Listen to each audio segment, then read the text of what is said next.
Welcome.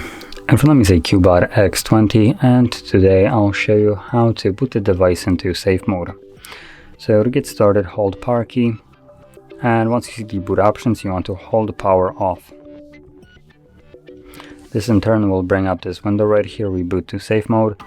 So confirm it by tapping on OK, and simply wait for the device to boot back up.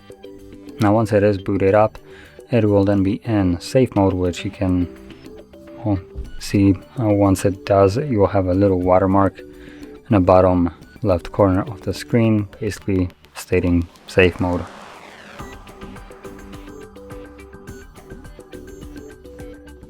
And as you can see, now that it's in safe mode, you have this watermark like I mentioned, and only the pre-installed applications will work. Anything that you have installed yourself will be disabled from starting up. And there's no applications I can show, but usually the applications that you cannot turn on will be now monochrome. As you can see, all the applications that normally work in this mode are looking as they always do, colored and all that stuff. But applications that you have installed yourself that won't be able to start up in this mode will be basically black and white.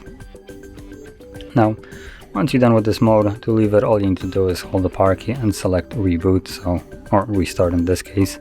And once the device boots back up, it will be back in normal mode. So, if you found this very helpful, don't forget to hit like, subscribe, and thanks for watching.